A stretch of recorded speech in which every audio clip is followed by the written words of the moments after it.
आज के इस खूबसूरत सेशन में आप समाअत फरमाएंगे फ़िल्मी गीतों का जीवन संगीत, जिसमें हमारे दरमियान तशरीफ़ रखते हैं आलोक श्रीवास्तव साहब, निरुपमा कोतरू, और उनसे गुफ्तगू फरमाने के लिए तशरीफ़ रखती हैं मोहतरमा उज़्मा जाफ़री साहिबा।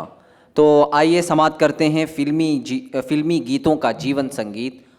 इस मौजू पर हमारे इन फ़नकारों से आप समाअत फरमाएंगे। मैं बसत अदब व एहतराम दरख्वास्त गुज़ार हूँ मोहतरमा उज़्मा जाफ़री साहिबा से कि वो आज के इस सेशन को खूबसूरती के साथ आगे बढ़ाएं।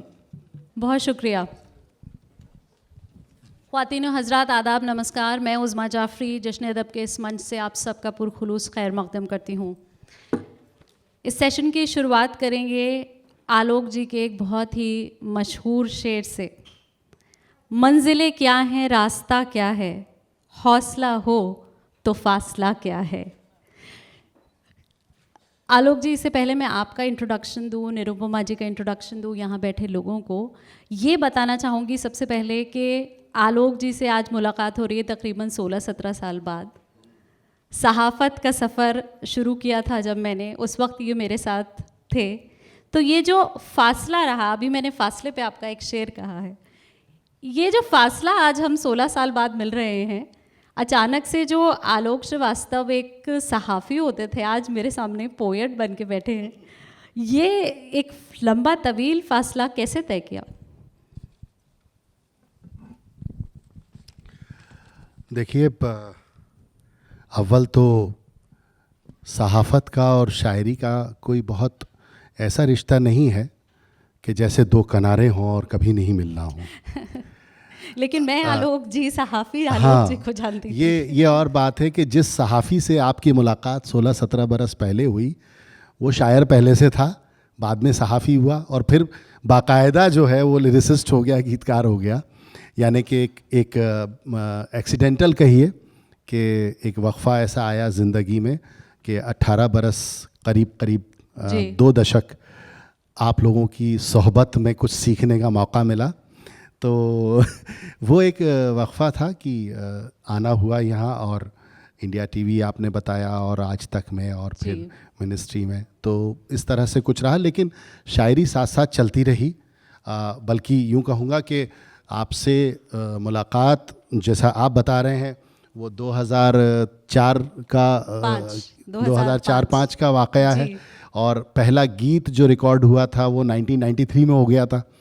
पहली जो गज़ल शाये हुई थी उर्दू और हिंदी के रसाइल में, वो 95-97 में हो गई थी।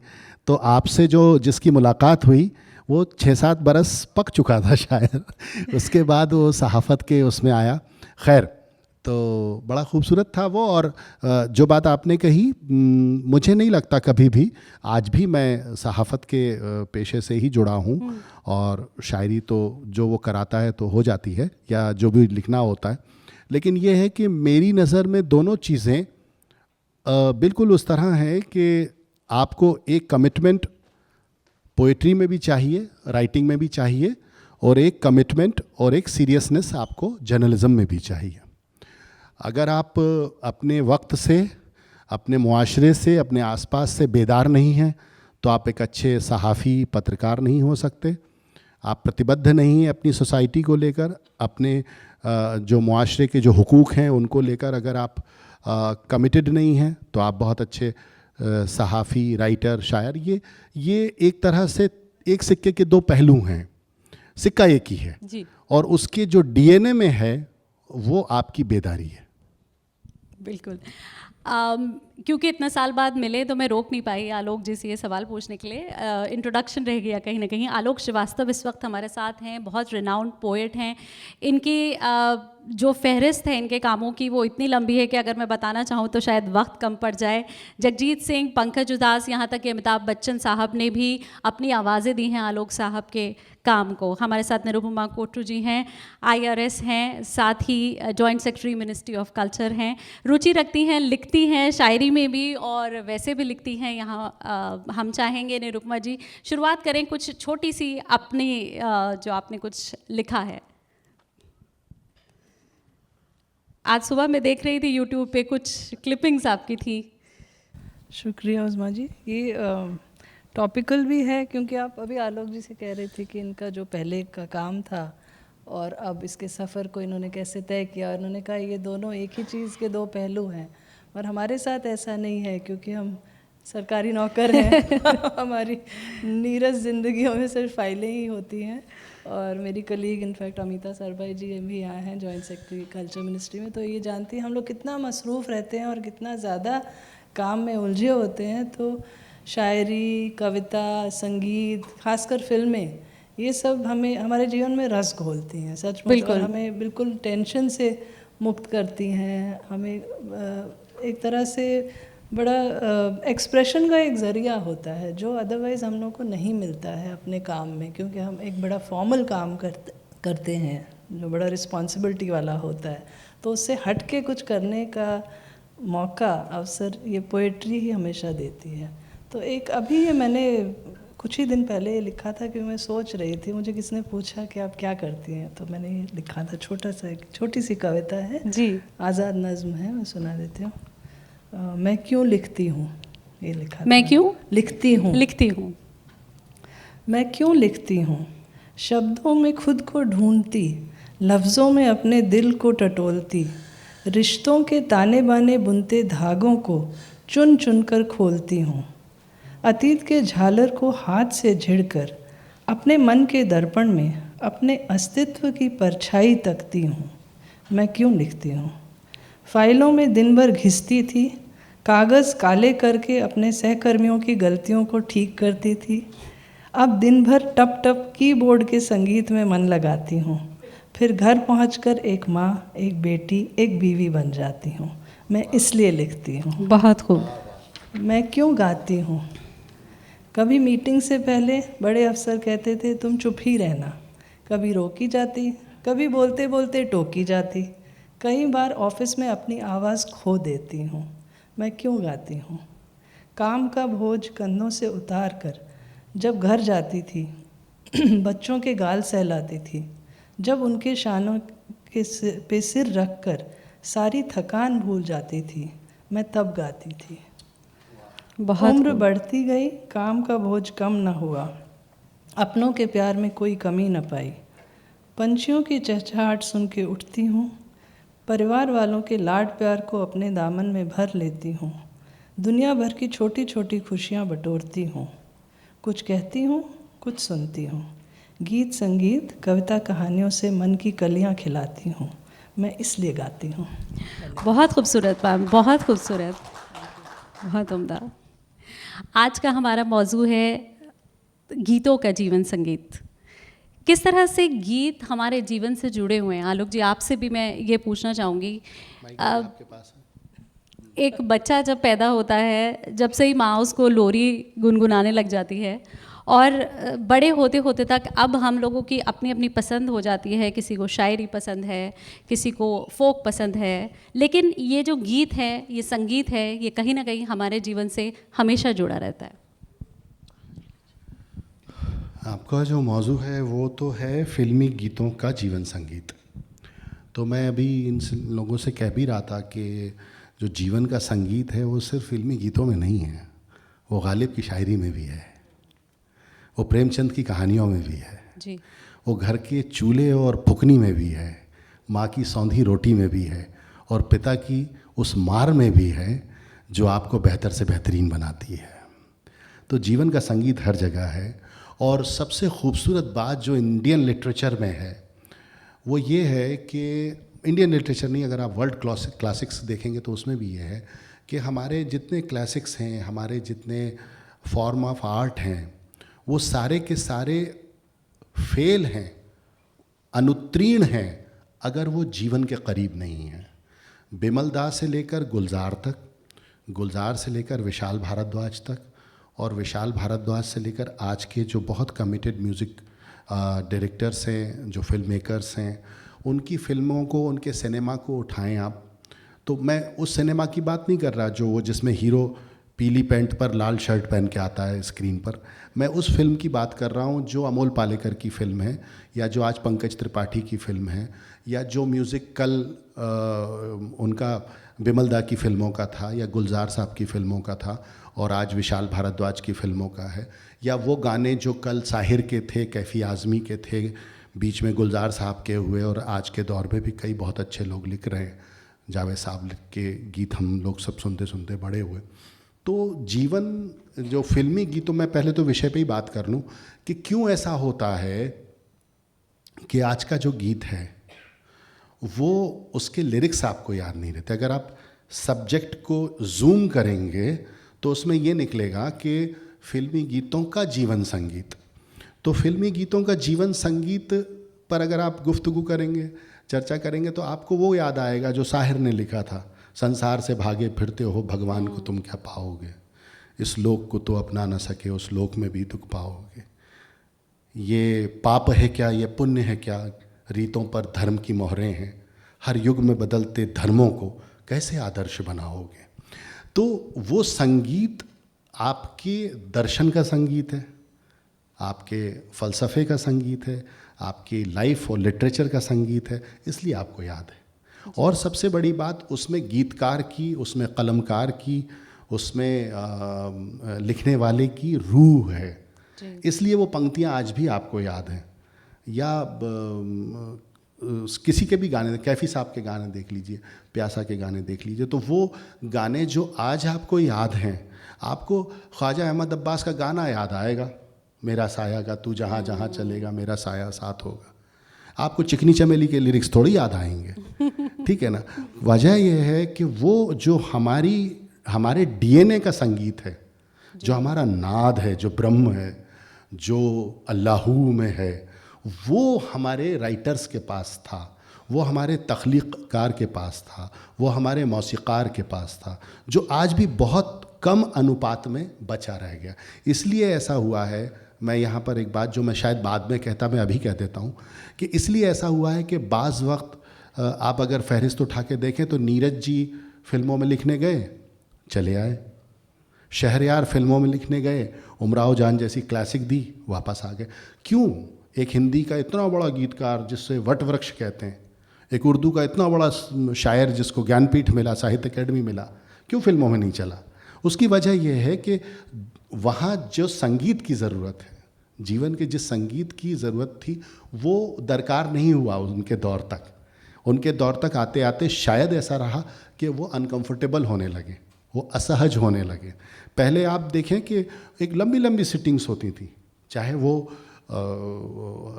शराब नौशी के साथ हो, लेकिन लंबी लंबी सिटिंग्स होती थी जिसमें डायरेक्टर भी बैठा है, प्रोड्यूसर्स भी बैठा है, राइटर्स भी बैठे हैं, और ये सब बाज़ौक़ लोग होते थे। म्यूज़िक डायरेक्टर को पोइट्री का भी इल्म होता था, और पोएट को, लिरिसिस्ट को, शायर को मौसीकी का भी इल्म होता था। तो ये लोग जो चीज़ें रचते थे, ये लोग जो चीज़ें बनाते थे, वो आपके जहन और दिल में जज्ब हो जाती थी। इसलिए उस संगीत को, उस जीवन संगीत को आप आज तक गुनगुनाते हैं। आप वो गाने नहीं गाते गुनगुनाते जो आज आते हैं, वो फ्राइडे को रिलीज़ हुई फिल्म के गाने आप अगले फ्राइडे तक गा लेते हैं, मज़े से गा लेते हैं, उसमें बहुत सारे लोग हैं गाने वाले। लेकिन आप वो गाने, अगर शाम का वक्त होगा, आप सोने के लिए जा रहे होंगे, तो आपको ताई का गीत ही याद आएगा जो मदन मोहन ने बनाया है, आपको ये वाला याद नहीं आएगा जो अभी बना है, ठीक है ना। तो वो संगीत वहीं तक है मेरी नज़र में, हो सकता है आपकी राय अलग हो। मैम, आपकी राय? देखिए, जो इन्होंने बात कही ना कि एक वक्त था ऐसा कि सब लोग मिल के बड़ी मेहनत करते थे, उसमें कोई शक नहीं है। वो आपको इस चीज़ का सभी को पता है कि जो 50s, 60s, 70s ये दौर थे, इसको गोल्डन पीरियड इसीलिए कहा जाता है फिल्म म्यूज़िक का, क्योंकि उस वक्त बहुत ही ग्रेट्स जो थे, प्रोड्यूसर, डायरेक्टर, उनके साथ म्यूज़िक डायरेक्टर, लिरिसिस्ट, सिंगर्स, यहाँ तक कि एक्टर्स भी, मतलब जैसा आप जानते हैं देवानंद साहब भी सिटिंग में रहते थे कि किशोर दा का गाना है। इसलिए आज भी जब आप सुनेंगे ये दिल ना होता बेचारा, आप तुरंत समझ जाते हैं देव साहब का गाना है। जब आप सुनेंगे रोते हुए आते हैं सब, आपको पता है अमिताभ बच्चन के लिए गाया किशोर कुमार ने। जब आप सुनेंगे चिंगारी कोई भड़के, तुरंत आपको पता चलता है राजेश खन्ना का। मतलब कन्फ्यूजन का सवाल ही नहीं है। अगर आपने फिल्म ना भी देखी हो, आप थोड़ा सोचेंगे कि ये बड़ा अलग लग रहा है, मतलब इतनी मेहनत उस कदर होती थी कि सब लोग सिटिंग में बैठते थे, मतलब लेजेंडरी है ये सिटिंग्स, हम सबको पता है। राज कपूर साहब के यहाँ जैसे होती थी, शंकर जयकिशन जी के साथ, शैलेंद्र जी के साथ, या एस.डी. बर्मन जी और आर.डी. बर्मन जी के साथ जिस तरह से मजरू सुल्तानपुरी साहब बैठते थे सेशंस में, तो वो तो नेचुरली उस तरह के गाने हैं वो हम कभी भूल ही नहीं सकते। वो ऐसी पोएट्री उनमें निकलती थी, जैसा कि आलोक जी ने कहा कि वो हमारी डीएनए से जुड़े हुए हैं। बिल्कुल जुड़े थे जी बिल्कुल, और हर जीवन के हर क्षण से जुड़े होते थे, मतलब जन्म से लेकर मृत्यु तक। तो सुख के भी गाने, दुख के भी गाने, इश्क मोहब्बत के गाने, जो हम अभी बात कर रहे थे। काफ़ी लोगों को बड़ी शिकायत है कि फिल्मों में बहुत ज़्यादा इश्क मोहब्बत, मगर उसमें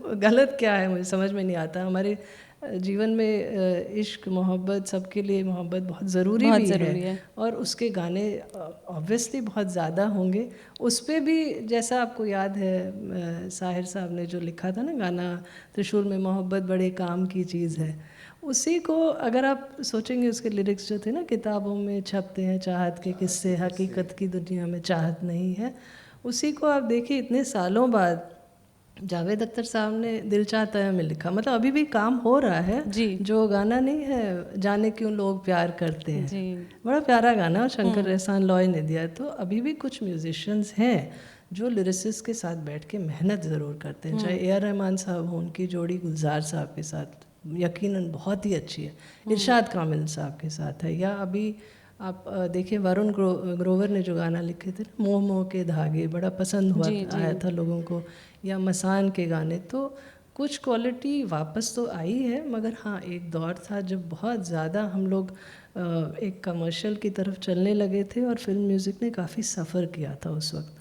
तो वो मैं तो बिल्कुल ही भुलाना चाहती हूँ वो दौर। मेरे ख्याल से 80s 90s का बड़ा ख़राब दौर था, जब बड़ी डिटीरिएशन हुई थी म्यूज़िक लिरिक्स में, बहुत ही एक तरह से चालू कहा जाता था, चालू फिल्म संगीत, जो मुझे बड़ी तकलीफ़ होती है उस शब्द से, क्योंकि मेहनत हर जगह होती है, मेहनत और टैलेंट। लेकिन उस मेहनत में जो साहिर साहब के टाइम और एस.डी. बर्मन साहब, सलील चौधरी जी, विमल रॉय जी की प्रोडक्शंस, राज कपूर जी की प्रोडक्शंस, देवानंद साहब की प्रोडक्शंस, वो गाने क्यों अभी तक सदाबहार एवरग्रीन गाने हैं? कुछ तो बात है उसमें, कुछ तो मेहनत है, कुछ तो आर्टिस्टिक एलिमेंट था जो कमर्शियल पे भारी नहीं पड़ा। कॉमर्स हमेशा रहेगा, देखिए फिल्में बनेंगी तो उनको ऑब्वियसली अपना कॉस्ट रिकवर करना है, इट्स अ फुल प्रोडक्शन, इतने सारे लोगों की रोजी रोटी जुड़ी है उससे, लेकिन कुछ तो है उन फिल्मों में वो बात, जब वो बनता था म्यूज़िक, जो आप कह रहे हैं ना जीवन संगीत,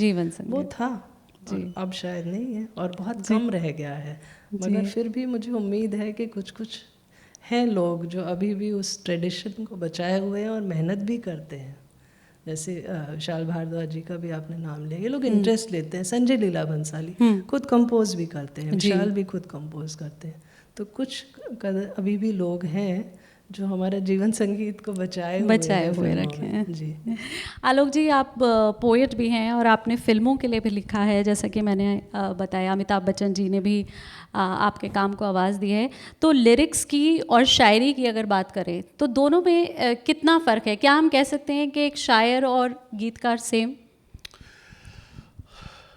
बहुत ये ऐसा है जैसे जल और पानी होता है ना। अच्छा ये फ़र्क आप मतलब एक शायर जब धुन पे लिख रहा है तो मुझे लगता है उसका शायर बहुत पीछे रहता है, उसका लिरिसिस्ट आगे रहता है। और एक शायर को जब थॉट दिया जाता है कि मेरा जो सीन है वो स्टोरी में यहाँ आ रहा है, इस जगह आ रहा है, तो आप यहाँ पे लिख दीजिए। जैसे मिसाल के तौर पे जो लास्ट अभी मैंने फ़िल्म की जो ए.आर. रहमान साहब ने प्रेजेंट की है, अटकन चटकन, उसमें डेब्यू किया शिवमणि जो ड्रमर हैं, बहुत मशहूर और वर्ल्ड नोन ड्रमर हैं, उन्होंने।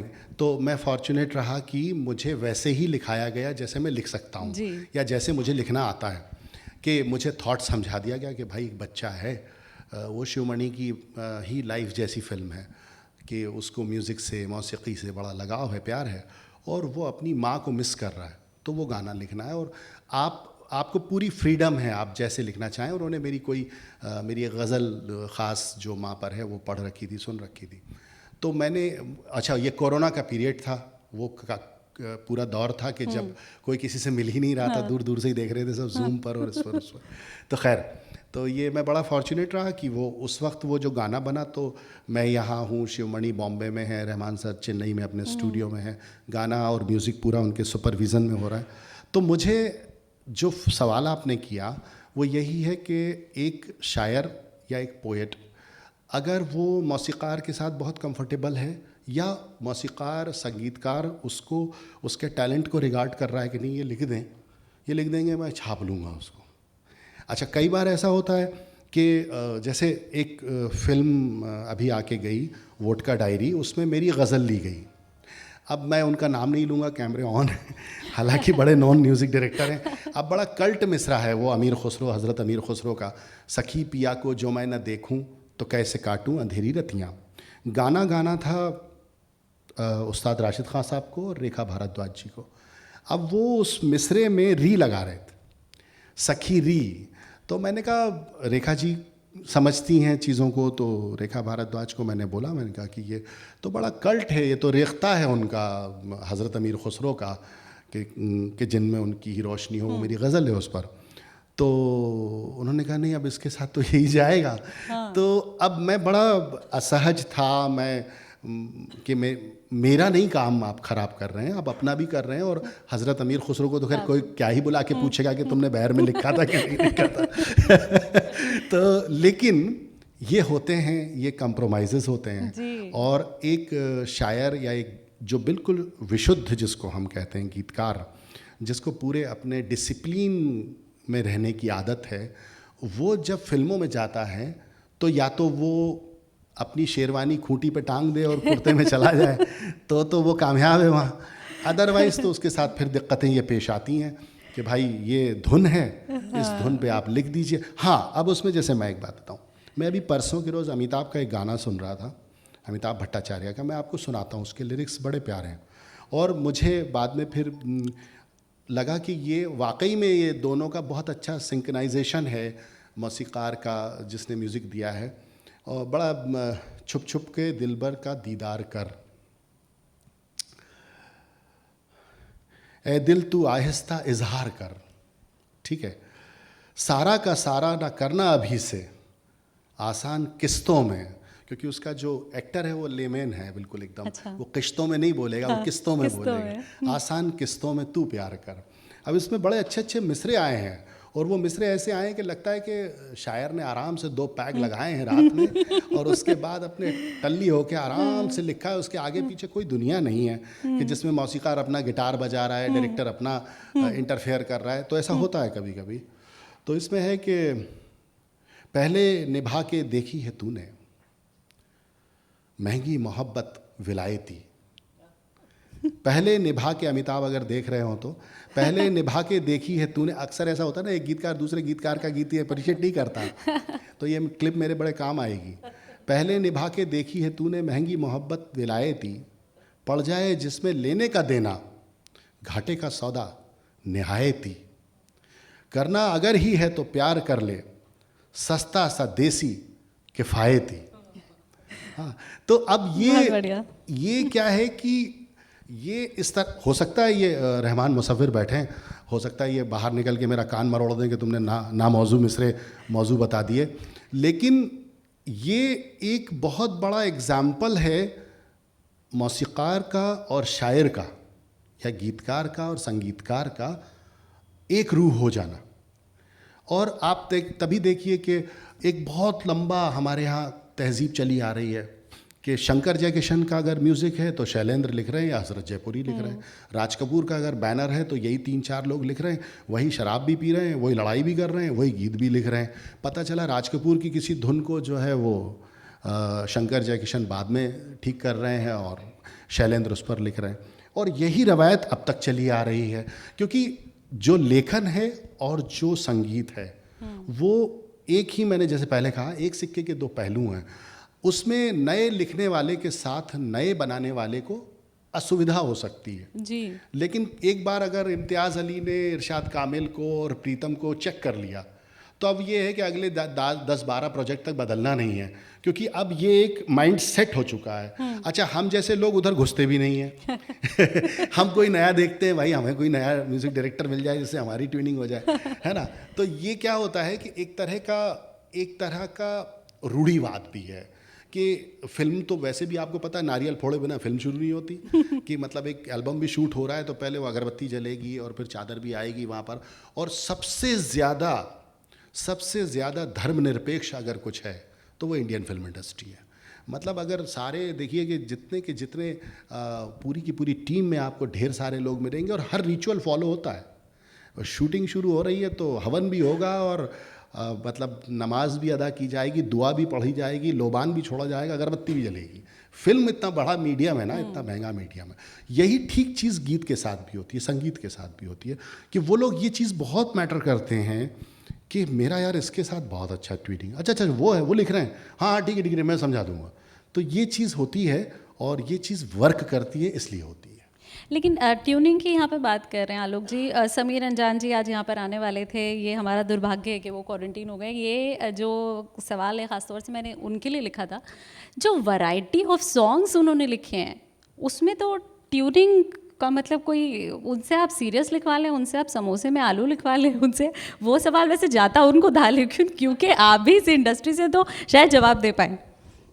देखिए मैं समीर साहब की, अभी मैं जावेद साहब के रेफरेंस से एक बात करता हूँ जो डॉक्यूमेंटेड है, वो मैं नहीं कह रहा हूँ, वो जावेद सर ने खुद कही है।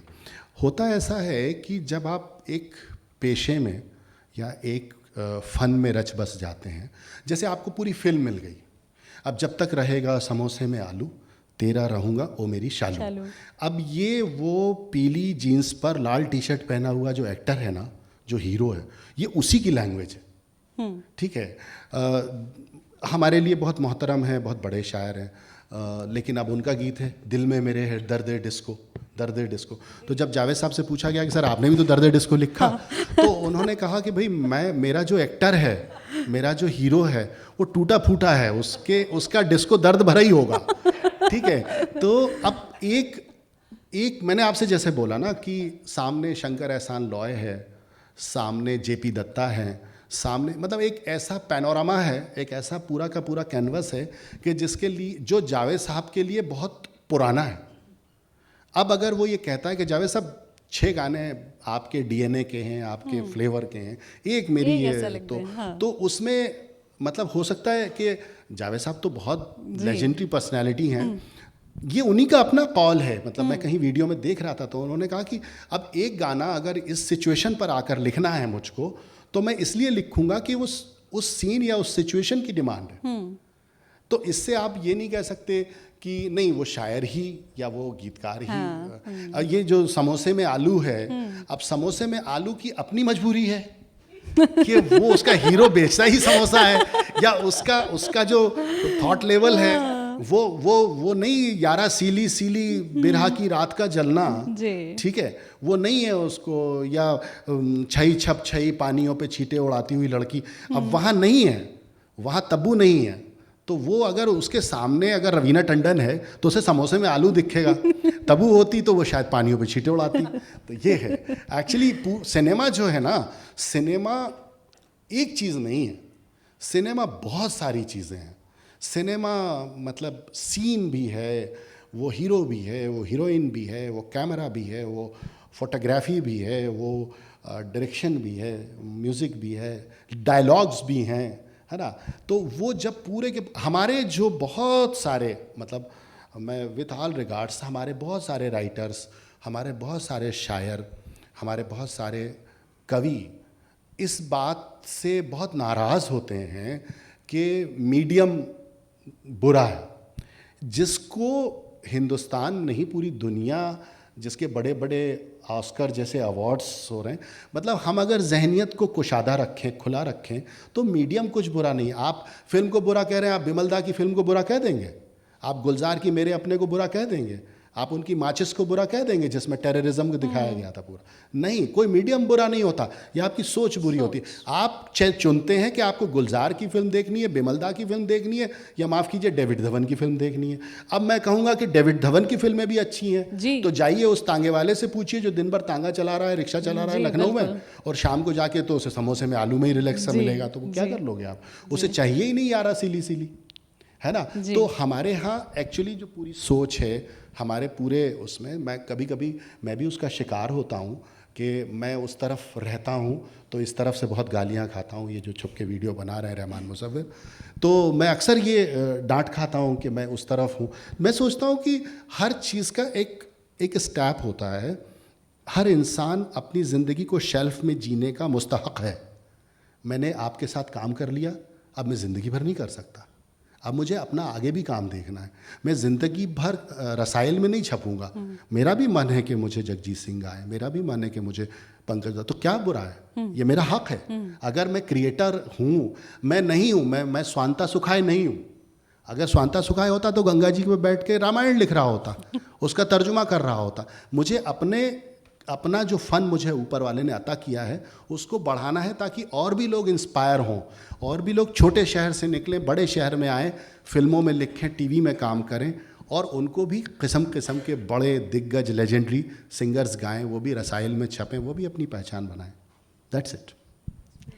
जी, जो आपने पोएट्री और लिरिक्स की बात छेड़ी है ना, बहुत इंटरेस्टिंग बातें इन्होंने की, क्योंकि ऑब्वियसली उस फील्ड से हैं, जी तो उसको डिफेंड थोड़ा बहुत करना है, इनका फर्ज भी है, लेकिन इससे मुझे दर्द भी है बिल्कुल।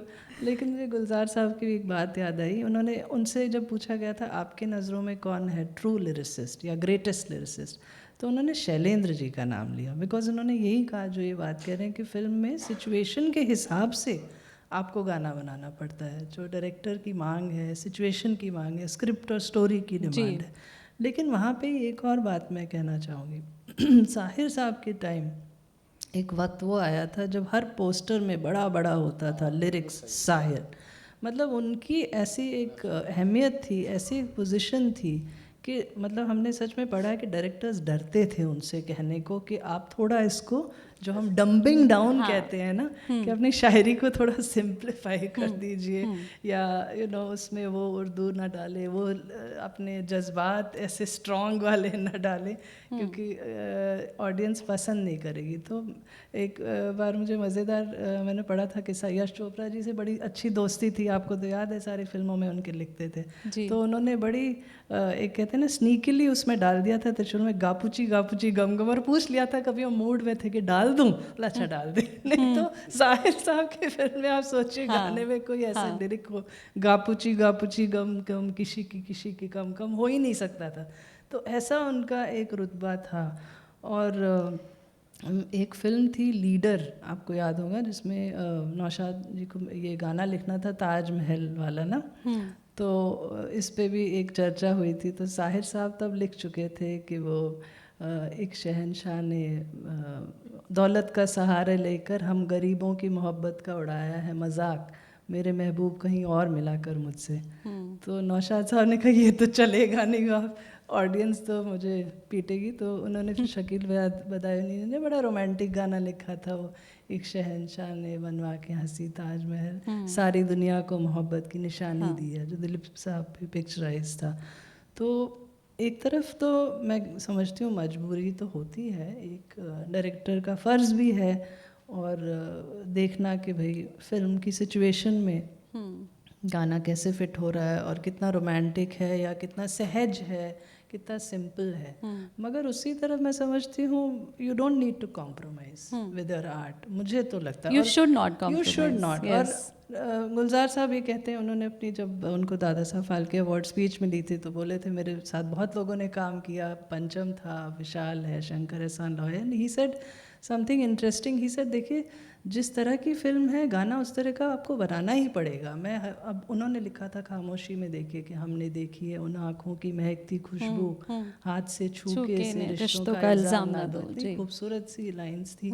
और फिर खुद ही बोले कि मैंने ये भी लिखा है कि सारा दिन सड़कों पे खाली रिक्शे सा पीछे पीछे चलता है सत्या में, पर वो बुरा नहीं था, वो समोसे में आलू नहीं था, माफ़ कीजिएगा। वो बड़ा अच्छा लग रहा था। सत्या के गाने या वो जो नहीं ना, गोली मार भेजे में, अब आपको लगेगा कि अच्छा ये गुलजार साहब ने लिखा है। बीड़ी बीड़ी जले ले तो अलग ही चीज़ है, वो तो उसमें तो बड़ा हिडन एक मीनिंग है, बड़ा मीनिंगफुल गाना है। इनफैक्ट वो ज़मींदारी सिस्टम पे एक कमेंट किया था, ये गुलजार साहब से सुनी हमने बात, कि उसमें कुछ बातें उन्होंने ऐसी छुपी हुई कही हैं जो एक तरह की कमेंट है एक्सप्लॉयटेशन पे।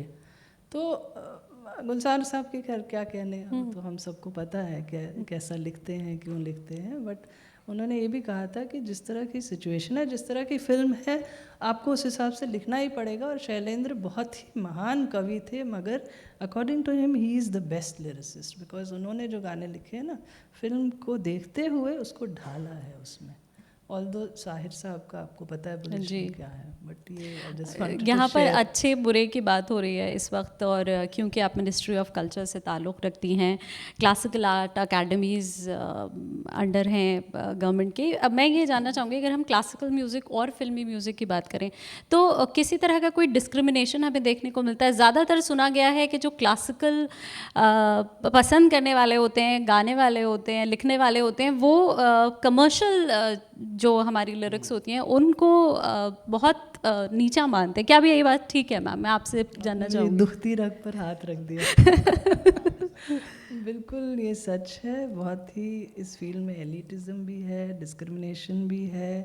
और संगीत नाटक अकेडमी अवार्ड की अगर आप हिस्ट्री देखें, उसमें इक्के दुक्के यहाँ वहाँ आपको मिल जाएंगे। एक वक्त था कि सलिल चौधरी जी, खयाम साहब और एस.डी. बर्मन जी को और हेमंत कुमार, गिने चुने लोगों को संगीत नाटक अकेडमी अवार्ड मिला। मगर कैटेगरीज भी बड़ी इंटरेस्टिंग है। कभी उसको कहा जाता है एक्सपेरिमेंटल म्यूज़िक, कभी कहा जाता है ओनली म्यूज़िक। अच्छा। और लेटेस्ट अब लास्ट मिला था इलैयाराजा जी को 2012 में, और 6 साल फिर इनको कोई नहीं अच्छा मिला। और अब सुरेश वाडकर जी को मिल गया सुगम संगीत में। अभी सुगम क्या चीज़ है? सुगम कहा जाता है भाई सिंपल जी। तो इसको एक तरह से मुझे लगता है इसका कॉनोटेशन अच्छा नहीं है। इसका कॉनोटेशन ये है कि भाई क्लासिकल तो यहाँ है, और ये तो मतलब एक चीज़ जो पॉपुलर होती है ना, पॉपुलर को उस नज़र से देखना कि popular is not art, it's commercial, मुझे लगता है बड़ी दुख भरी, बहुत ही दुखद चीज़ है। नेशनल फिल्म अवार्ड में ऑब्वियसली ये डिस्क्रिमिनेशन नहीं है क्योंकि फिल्म अवार्ड्स हैं, मगर जो बाहर की दुनिया है इससे क्लासिकल म्यूज़िक, क्लासिकल आर्ट्स, उसमें डेफिनेटली मुझे लगता है डिस्क्रिमिनेशन है और नहीं होना चाहिए। ये बहुत ही ये अच्छी चीज़ नहीं है। और ये क्योंकि टैलेंट हर किसी में है और मेहनत हर कोई करता है। और अच्छे लिरिक्स भी लिखे जाते हैं, अच्छे गीत भी बनते हैं जी। ऐसा नहीं है कि हर चीज़ चालू बनती है। This is it's a very unfair. चालू वर्ड पता नहीं कहाँ से आया है, क्योंकि उस चालू के पीछे भी टैलेंट है। जी, जो ये फिल्म मैगजीन्स होते हैं उसमें अनफॉर्चुनेटली ये वर्ड बहुत आता है, चालू धुनें बन पड़ी हैं। ये बड़ा कॉमन फ्रेज है, तो इससे बड़ी तकलीफ होती है। लौटते हैं अपने टॉपिक की तरफ, फिल्मी गीतों का जीवन संगीत। आपने कई गीत लिखे हैं आलोक जी। आपसे पूछना चाहूँगी कि रिश्ता वो आपकी ज़िंदगी में सबसे अहम कौन सा रहा? आपके जीवन का वो रिश्ता जिस रिश्ते ने आपको लिखने के लिए प्रेरित किया? ये आप मेरे से मतलब पर्सनल सवाल? जी, पर्सनल, यहाँ मंच पर। मेरी वालदा चाहती थी, दरअसल तो चाहता मैं ही था, लेकिन चूँकि एक फैमिली का जो पूरा ताना बाना था वो ऐसा था कि वो ख़ुद एडमिनिस्ट्रेटर थी, फादर एडमिनिस्ट्रेटर थे, अनफॉर्चुनेटली अब दोनों नहीं हैं। जो मेरे और 3 भाई हैं वो सब गवर्नमेंट जॉब्स में थे। तो अचानक से मैंने राइटर बनने का एकदम ख्वाब पाला। तो जैसा कि हर वालिद के पास एक छड़ी होती है कि पहले कुछ कर लो, तो वो मेरे वालिद के पास भी थी। तो फिर मैंने उसमें एक बीच का रास्ता ये निकाला कि मैं सहाफ़त की तरफ, कि ताकि इनको एक नौकरी करके दिखा दूँ। तभी तो आपकी और हमारी इंडिया टीवी में मुलाकात हुई और हमने साथ तो काम किया। वो एक था, लेकिन मेरी मदर का बहुत बड़ा इसमें कंट्रीब्यूशन है कि उन्होंने बहुत मोटिवेट किया, बहुत बढ़ाया इस कि हाँ ठीक है हो रहा है, लेकिन साथ साथ ग्रेजुएशन कर लो। फिर अपने सामने उन्होंने पढ़ाई पूरी करवाई, और जो शौक़ था वो मेरे इसीलिए उस रिलेशन का बहुत एहतराम है कि एक जब आपके सपनों से कोई प्यार करता है तो वो आपकी नज़र में वो सबसे प्यारा होता है, कि जो आपके ड्रीम से प्यार करे। तो मेरा ख्वाब था कि मैं राइटिंग करूँगा, और 2-3 लोग मैंने टारगेट कर रखे थे। वो एक कम उम्री में 17-18 बरस की उम्र में, कि जब हम जगजीत जी को ज़्यादा सुनते थे या लता ताई को बहुत सुनते थे या बच्चन साहब से बड़े फैसिनेटेड थे कि यार ये जो बोलते हैं ना यार, ये अगर मेरा लिखा बोल देंगे तो क्या बात है। तो ये फैसिनेशन बाद में जाकर एक कमिटमेंट हो गया। और ये कहते हैं कि वो एक अंग्रेज़ी का भी फ्रेज़ है जो बाद में एक भारतीय सिनेमा में भी आया, कि जब आप किसी चीज़ को बहुत शिद्दत से चाहते हैं तो पूरी कायनात उसको आपसे मिलाने में लग जाती है। तो ये जब ख्वाब पकने लगा तो 7, 8, 10 बरस बाद मैं उनके सामने था, जगजीत जी के सामने, उनके साथ गाने किए, गज़लें की सर के साथ। तो 3-4 प्रोजेक्ट्स हुए बच्चन सर के साथ। तो इस तरह से चीज़ें होती गई, और जब तक वालिद रहे तो वो ये देखते रहे कि हाँ कमा भी रहा है, कहीं लिखता पढ़ता रहता है, तो वो था। तो ये वो एक रिश्ते का बहुत एहतराम है जी। और आपने माँ पे कुछ चंद पंक्तियाँ भी लिखी हैं, मैं चाहूँगी कि इस वक्त हमारे बैठे ऑडियंस के साथ रंजीत शेयर बैठे करें। हैं क्या वहाँ यहाँ पर? तो उन्होंने क्या है कि ये आ गए, हाँ वो आ गए थे, तो मुझे लगा शायद वक्त होने वाला है, क्योंकि ये ठीक उसी वक्त आते हैं जब सेशन बंद करवाना होता है इनको।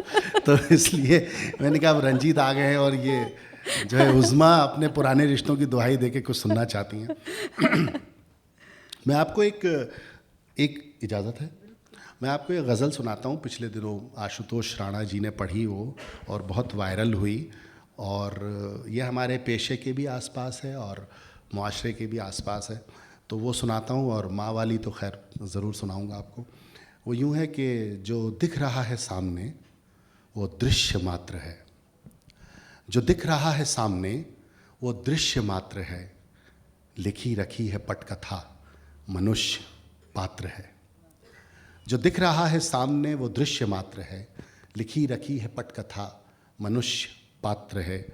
विचारशील मुग्ध हैं कथित प्रसिद्धि पर, विचारशील मुग्ध हैं कथित प्रसिद्धि पर, विचित्र है समय विवेक शून्य मात्र है, विचित्र है समय विवेक शून्य मात्र है साम दाम दंड भेद का नया चलन, है साम दाम दंड भेद का नया चलन, कि जो यहाँ सुपात्र है वही कुपात्र है, कि जो यहाँ सुपात्र है वही कुपात्र है। घिरा हुआ है पार्थ पुत्र चक्रव्यूह में, घिरा हुआ है पार्थ पुत्र चक्रव्यूह में, असत्य सात और सत्य एक मात्र है। कहीं कबीर सूर की कहीं नज़ीर की, कहीं कबीर सूर की कहीं नज़ीर की, परंपरा से धन्य ये गज़ल का छात्र है। कहीं कबीर सूर की कहीं नज़ीर की, परंपरा से धन्य ये गज़ल का छात्र है, जो दिख रहा है सामने। बहुत खूब, बहुत खूब। माँ के आपने शेर पढ़े तो मैं सुना देता हूँ।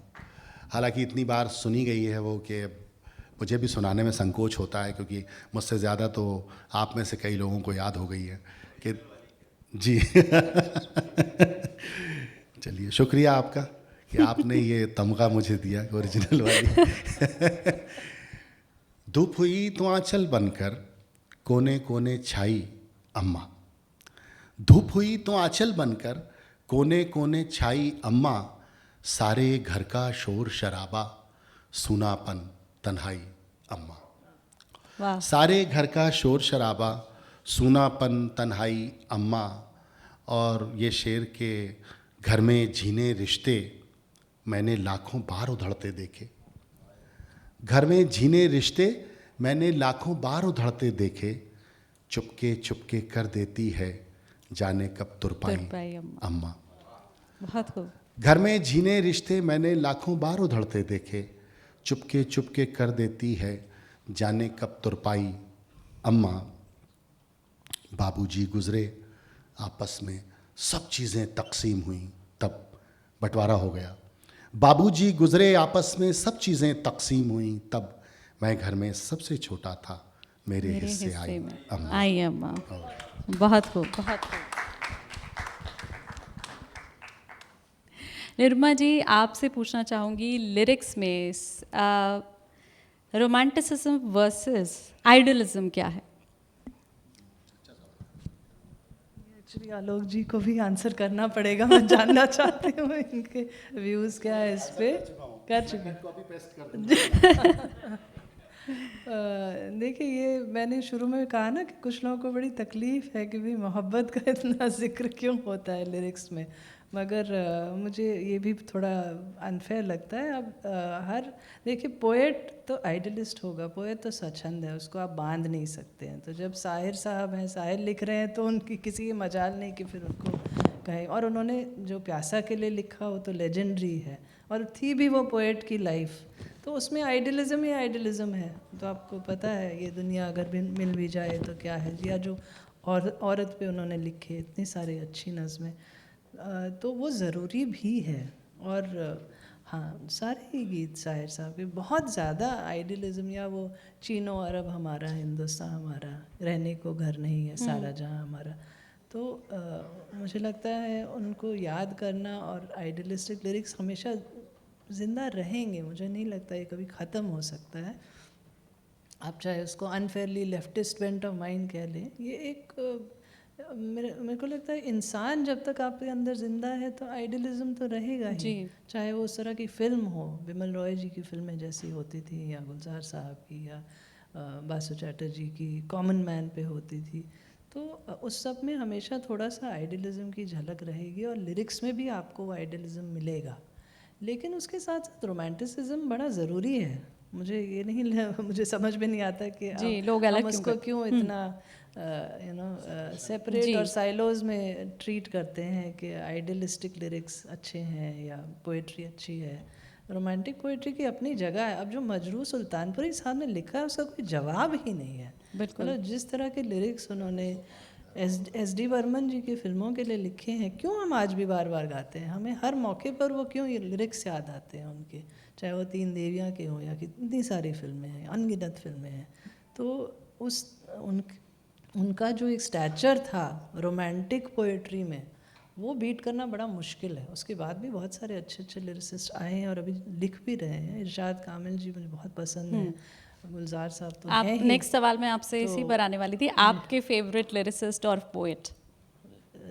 पोएट तो साहिर साहब का कोई मुकाबला कर ही नहीं सकता, और मजरू सुल्तानपुरी जी और गुलजार साहब से क्योंकि मेरी खुशकिस्मती है, बहुत बारी मिल भी चुकी हूँ, तो उनकी poetry again he moulds it so well with the times. चाहे उनकी फिल्म अब माचिस हो तो उसमें वो चप्पा चप्पा चरखा चले भी लिखेंगे, और छई छप्पा छई भी लिखेंगे। मतलब हर चीज़ की, हर तरह की उन्होंने लिरिक्स लिखे हैं। बट पीछे चले तो फिर साहिर साहब, मजरूह साहब, शकील बदायूनी जी, इन सब का, शैलेंद्र साहब, नीरज और कवि प्रदीप, इन सब ग्रेट्स का तो कोई मुकाबला मुझे लगता नहीं हो पाएगा। अब जावेद जी और कैफ़ी आज़मी साहब, तो सभी नहीं, बट सभी हैं मेरे, सचमुच बहुत ज़्यादा फेवरेट्स हैं। मुझे गाना भी अच्छा लगता है सबका। तो पर आपसे सुनना चाहेंगे इस पे, आइडियलिज्म और रोमांटिसिज्म पे आप क्या? तो आप दो मॉडरेटर हो गए मेरी तरफ। नहीं, ऐसा, पहले तो मैं आपकी बात से इत्तेफाक रखता हूँ पूरी तरह। जहाँ तक गीतकार का सवाल है, मुझे गीत ज़्यादा, या फिल्म में मैं अक्सर ये देखता हूँ, मतलब मैं नाम के साथ नहीं आता किसी, मैं पहले गीत सुनता हूँ, फिर देखता हूँ कि ये किसने लिखा। अगर वो मुझे अपील कर रहा है, एक मेरे पोएट को भी अच्छा लग रहा है, मुझे भी अच्छा लग रहा है, तो फिर अभी जैसे गुलजार साहब का आप जिक्र कर रही थी, पोएट जो होता है ना, एक मिसरे में पूरी फिल्म कहता है, एक मिसरे में। अभी रिसेंटली एक उसका हॉटस्टार पर एक मैंने उनके साथ काम किया है, हमारी फिल्म को नेशनल अवार्ड भी मिला था, can't take shit this anymore. जब हैदर को नेशनल अवार्ड मिला था तो इस फिल्म को भी मिला था। तो उसका थीम सॉन्ग वलहदाबाद की वो हमने बनाया था, और वो पूरी फिल्म जो थी उस पर बाद में अक्षय कुमार ने भी फिल्म बनाई, टॉयलेट एक प्रेम का था, वो कमर्शियल थी, लेकिन विनोद कापड़ी ने एक फिल्म अलग बनाई थी जिसको नेशनल अवार्ड मिला था। अभी विनोद कापड़ी ने फिर एक फिल्म बनाई है जो 1245 समथिंग ऐसा कुछ करके, हाँ। अब उसमें देखिए एक मिसरे में पूरी फिल्म है, मरेंगे तो वहीं जाकर जहाँ पर जिंदगी है। वाह। अब ये गुलजार है, तो ये जो आप बात, मैंने देखिए रोंगटे खड़े हो रहे हैं, या कि जहाँ से तुम मोड़ मुड़ गए थे वो मोड़ अब भी वहीं खड़े हैं। खड़े हैं। हाँ, उधर शबाना कह रही है या उधर एक्ट्रेस कह रही है ना तो होंठों पे अब भी लेकिन आवाज़ में पड़ गई दरारें। तो ये पोएट है, ये जो आपने, जो मैं इसको वसी ऐसे कर सकता हूँ कि एक राइटर जब फिल्म लिखता है या एक गीत लिखता है तो वो फ्रेगनेंस दिखती है, वो खुशबू महसूस हो। अगर वो कह रहे हैं, मतलब पूरा सेशन गुलजार साहब पे हो जाएगा फिर ये, अगर वो कह रहे हैं कि हमने देखी है उन आँखों की महकती खुशबू, तो अगर, और उधर देखिए कट टू साहिर कि संसार से भागे फिरते हो, एक सिख, मतलब मैं अगर ऐसे बोलूं जिसकी मादरी ज़बान उर्दू नहीं है, वो हमने देखी है उन आँखों की महकती खुशबू, और जिसकी मादरी ज़बान उर्दू है वो कह रहा है कि संसार से भागे फिरते हो, भगवान को तुम क्या पाओगे। तो ये पोएट, उसके लिए जो हाँ ठीक है, मैं समझ गया था, तुम यहाँ देखे थे तभी समझ गया। खैर, तो इसके लिए पोएट के लिए लैंग्वेज, उसका धर्म, मज़हब, मतलब उसके लिए उसका आर्ट मज़हब है, उसके लिए उस लैंग्वेज नहीं है। और जब वो लिखेगा तो आपको अलग से वो सुनाई देगा। जैसे मैंने अभी ये अमिताभ के उसका जिक्र किया, या मनोज का मिट्टी वाला गीत है जो इसमें आया था केसरी में, तो ये लोग जब लिखते हैं तो वो दिखता है कि हाँ ये बैकग्राउंड है, बस ये उत्तर प्रदेश के से निकला हुआ बिल्कुल सतही टाटपट्टी के स्कूल में पढ़ा हुआ आदमी है, और इससे पता है कि मिट्टी गाना कैसे लिखना है। भले ही वो पंजाबी का लोकेल लेकर आया वो लड़का, लेकिन उसकी जो रूदारी है वो वही है जो अमेठी वाले स्कूल में पढ़ के वो निकला हुआ है, तो उसको वो लैंग्वेज का पता है। तो पोएट जब अपनी पूरी की पूरी रूह के साथ आता है ना गाने में, तो वो आप तक ज़रूर पहुंचता है। और ये मुझे लगता है कि ये जो आदर्शवाद आप कह रही हैं और लिरिक्स में, वो वहीं से आता है। इसीलिए ये कमिटमेंट्स वो लोग निभा के चले गए जो लोग पुराने लोग थे, उन्होंने आज भी बचे हुए हैं, मरेंगे तो वहीं जाकर जहाँ पर जिंदगी है। तो इस वक्त मौजूदा दौर में कोई ऐसी फिल्म बना रहा है तो वो कमिटमेंट है, और कोई ऐसा लिख रहा है तो वो भी कमिटमेंट है। जी बिल्कुल। एक बार फिर से बहुत बहुत शुक्रिया रंजीत का, जश्न अदब का, कि आप जैसी हस्तियों से मुलाकात करवाई, यहाँ एक मंच मैंने आप दोनों के साथ शेयर किया। बहुत बहुत शुक्रिया आलोक जी, निरुपमा जी।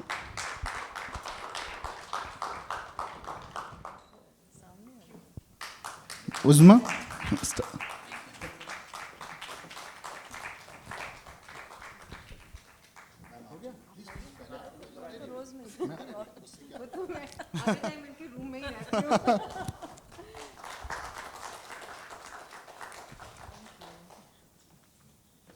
आइए लिरिसिस्ट साहब।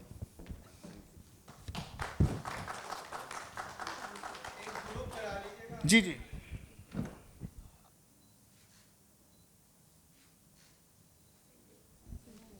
बहुत शुक्रिया आप सभी का।